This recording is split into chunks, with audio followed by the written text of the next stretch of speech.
You ever get hit with a sentence so cold your chest stops working? On my own birthday, standing in my own house, my daughter looked me dead in the eyes in front of her friends and said, "You're a nobody. You fix toilets. You think that makes you important?" They laughed. She smirked. And the girl I raised, fed, clothed, protected, and loved acted like I was dirt under her shoes.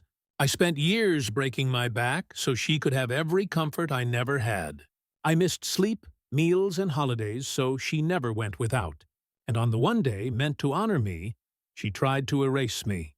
She forgot who keeps the lights on. She forgot who built the roof over her head. But before I tell you what happened that day, don't forget to subscribe, leave a like, and share your thoughts in the comments. After I found out, the world went quiet. Not because the room emptied or the music stopped, but because my mind shut every door at once.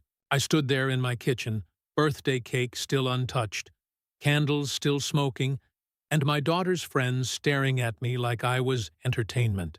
She crossed her arms, lifted her chin, and said those words again with a smile.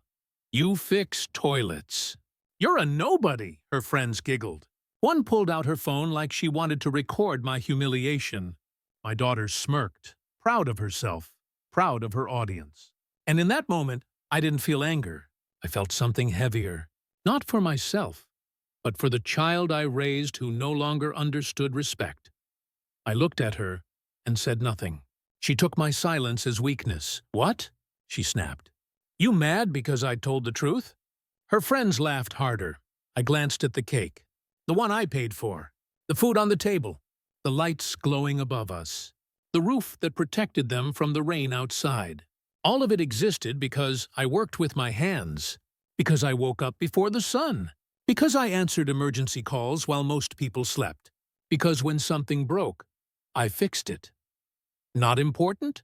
Without men like me, houses flood, pipes burst, businesses close, and families sit in the dark. But she didn't see that. She only saw dirt on my boots and rough skin on my hands. "You know," I said quietly, "when you were little, you used to brag about me. You told everyone your dad could fix anything." She rolled her eyes. "Yeah, when I was 5. I grew up." Her friends nodded, leaning back like they were judges at some twisted talent show. One girl muttered, "My dad's a lawyer. He actually matters." They laughed again. Something inside me cracked. Not loud, not dramatic. Just a small, painful break that changed everything. I turned away and walked to the counter. I picked up the knife and cut the cake. My hands didn't shake. My voice didn't rise. I placed slices on plates and set them in front of the girls. They stared at me like I was pathetic. My daughter scoffed. "Wow, you're really going to serve us after that?" "I'm not serving you," I said. "I'm cleaning up before I leave." Her smirk faded. "Leave? Where?" "This house," I said. "Tonight," she blinked, confused. "You're joking." I looked her in the eyes. "No," her friends went silent. The room got colder. "You can't leave," she said. "This is your house." "Not anymore," I said. "It's yours now. You think I'm nobody. So I'll stop being the one who keeps everything running." She laughed nervously. "What does that even mean?" "You'll see." I walked to my room and opened the closet.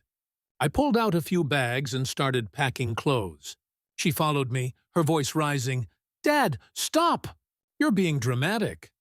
"I'm being exactly what you asked me to be," I said. "A nobody," her voice cracked. "It was a joke." "No," I said. "A joke needs humor." "You meant every word." She reached for my arm. "I didn't think you'd take it seriously." I faced her. "You didn't think." "About anything. Not about respect. Not about gratitude. Not about the years I gave you." Her eyes filled, not with guilt, but panic. "Where are you going to go?" "Away," I said. "So you can learn what I was worth." She stood frozen while I zipped the bag. When I walked back to the kitchen, her friends were whispering, "You're really leaving?" My daughter asked. "Yes. But what about bills? The mortgage? The car?" "That's the point," I said. "You think everything you have is normal, automatic, free. You never stop to ask who pays for it, who fixes it, who sacrifices for it. Her friends got uncomfortable. One stood up. Maybe we should go. My daughter didn't look at them. She just stared at me, face pale. Dad, I didn't mean to. You did, I said, because you're old enough to know better. I grabbed my keys off the hook. She rushed forward and grabbed my shirt like she did when she was a child, afraid I would walk away. Please don't go, she whispered. I removed her hand gently. You disrespected me in my own home, on my birthday, in front of strangers. You treated me like I was beneath you, so you get to learn what life looks like without me holding it up. Her friends stood silent near the door. No one was laughing now. My daughter whispered, I'm sorry. No, I said. You're scared. You're not sorry. I stepped outside. The night air hit my face like a wake-up call. I walked to my truck, tossed the bags in, and got inside. Through the windshield, I saw her standing in the doorway, tears forming, arms hanging by her sides, but I didn't drive off to punish her. I drove off because some lessons need silence, not speeches. Halfway down the road, my phone rang. I didn't answer. I drove until the town lights faded behind me, reaching the small motel on the edge of the highway. I rented a room, dropped the bags on the floor, and sat on the bed. For the first time since she was born, the house behind me wasn't my responsibility. No broken pipes, no leaky roof, no dirty dishes, no lights left on all night. Someone else would have to figure out how the world works. The girl who called me nobody was about to learn what a nobody's work was worth. After I woke up the next morning, the motel room felt unfamiliar. Thin curtains, dim sunlight, a humming air conditioner. For the first time in years, no alarm, no rush to a job site, no daughter yelling from the hallway needing a ride or money. Silence. Heavy, honest silence. I sat on the edge of the bed and stared at my phone. 10 missed calls, 7 messages. All from her. Where are you? Dad, this isn't funny. You have to come home. The sink is leaking. Please answer. The last one was a voice message. I didn't open it. She didn't want me. She wanted what I provided. Around noon, I got dressed and drove into town. Bought a coffee, sat in the truck and watched people go about their ordinary lives. Kids holding their parents' hands. Workers in uniforms. Everyone tired. Everyone trying. That's when I remembered something. People like me keep the world standing. Quietly. Invisibly. But my daughter learned to laugh at the foundation she stood on. I drove back toward the neighborhood. Not to return home, but to drop off something. My spare house key. I pulled up, walked to the mailbox, and left it inside. No note, no message. As I walked back to the truck, the front door swung open. My daughter stepped out. Hair messy, face pale, same clothes as last night. She ran toward me. Dad! I didn't stop walking. She grabbed my arm. You can't leave me alone. I looked at her. You weren't alone yesterday. You had an audience. Her grip loosened. I'm sorry, she whispered. No, I said. You're scared. That's different. Tears slid down her face. The power went out this morning. I didn't know what to do. I nodded. You called the electric company? I tried. They asked for account information. I didn't have it. And the sink? It's flooding the kitchen.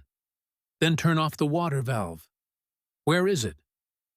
You never asked, I said. You never wanted to know. She hugged herself tightly. Dad, I was stupid. I didn't mean any of it. You said exactly what you meant, I replied. Because you thought you were above me. Her voice shook. I was trying to impress them. By shaming me? She looked down at the driveway. I thought they'd think I was cool.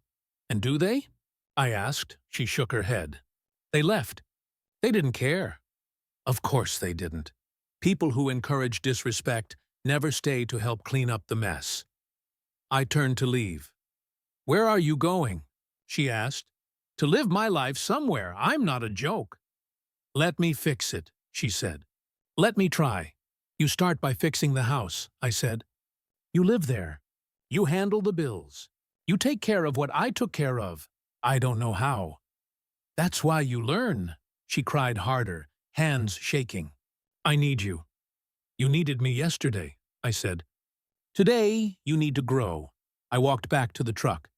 She followed a few steps, then stopped. Watching. Silent. Small. As I drove away, my phone buzzed again, this time from my sister Maria. I heard what happened. Come stay with me, I hadn't told her. News travels fast in small towns. I drove to her place, a little house with a garden and a crooked mailbox. She opened the door before I knocked. You look tired, she said. I am. She hugged me. You raised a good kid. She lost her way. She needs to learn what respect costs. I sat at her kitchen table drinking coffee while she cooked breakfast. The smell of eggs and toast brought back years of mornings before school when life felt simpler. Around noon, my daughter called again. I ignored it. Then a text came through. I called a plumber. He wants $300 to fix the sink. I don't have that kind of money. I replied, work extra shifts. Tell him to show you what he's doing so you learn. She didn't respond. A few hours passed. Then another text. I paid the electric bill. It's back on. Small steps. Late that night, my phone rang. I expected begging. I expected anger. Instead, her voice was quiet and shaken. Dad. The toilet overflowed. I tried fixing it. I made it worse. I waited a moment. Do you want me to come back and fix everything for you? Silence. No, she said. Tell me what to do.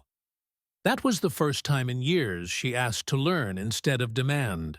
So I walked her through each step. Turn off the water. Remove the lid.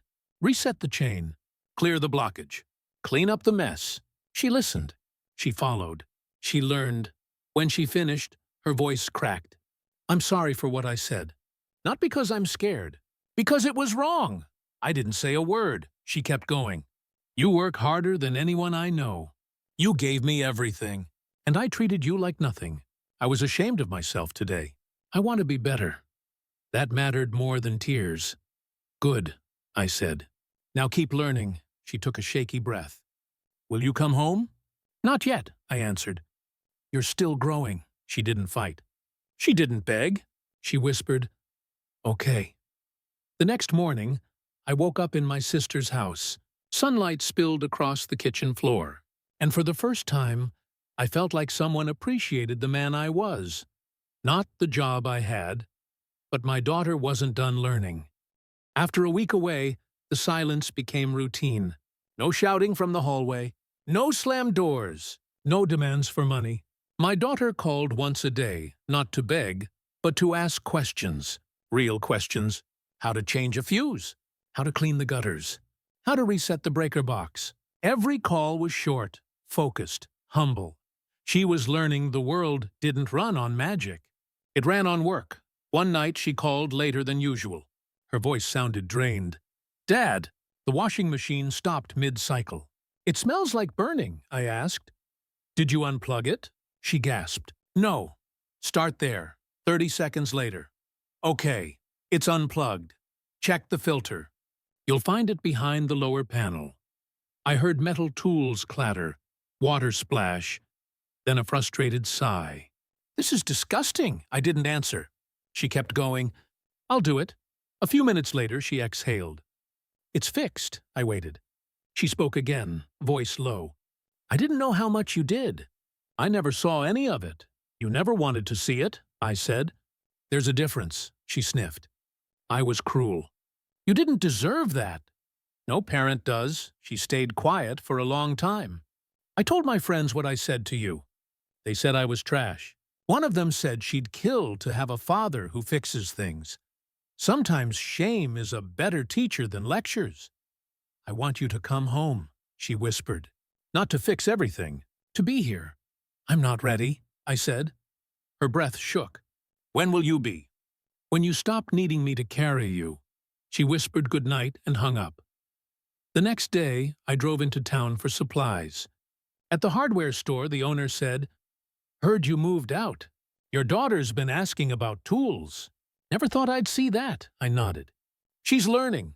On my way out, I saw her car at the grocery store. I parked far away and watched. She carried heavy bags alone, struggling but not quitting. She used to call me for help if her purse felt heavy. Now she handled it without a complaint. Growth hurts. That's why most people avoid it. That night, she didn't call. Instead, she texted a picture. The kitchen clean, repairs made, a receipt for the plumber she hired only to ask questions and do the work herself. Under it, a message. "I don't want you to come home because I need you. I want you to come home because I miss you." That was the first honest thing she said in a long time. A few days later, I drove past the house. The porch light was fixed. The trash cans were on the curb. The lawn was cut. All things she used to ignore. I didn't stop. Not yet. Then, on the 8th night, she called. Her voice sounded different. Calmer. "Dad, I know I hurt you. I didn't realize how hard your life was because you never complained. You made everything look easy. And I thought that meant it was easy. I was wrong." She took a shaky breath.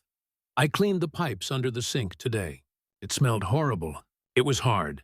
But when I finished, I felt proud. I never felt that before. I want you to know I'm grateful. For every broken thing you fixed.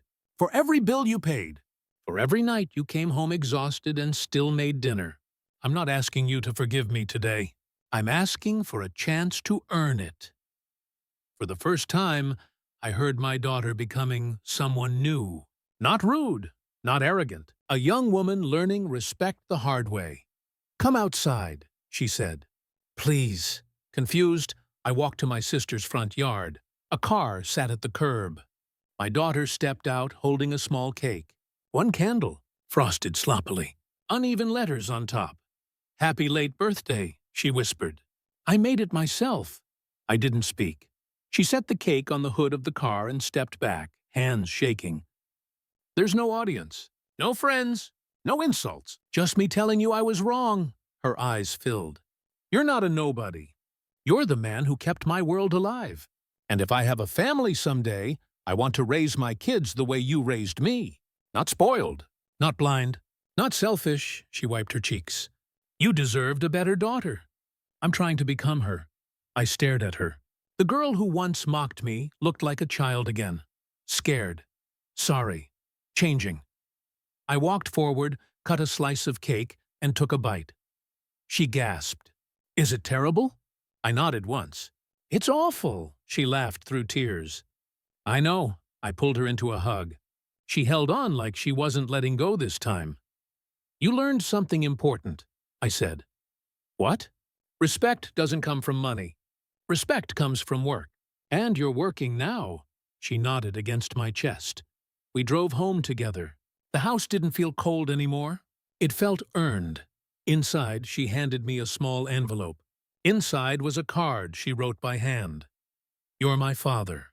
You're a provider. You're a teacher. And you're the reason I know how to stand on my own. I love you." I folded it and put it in my pocket.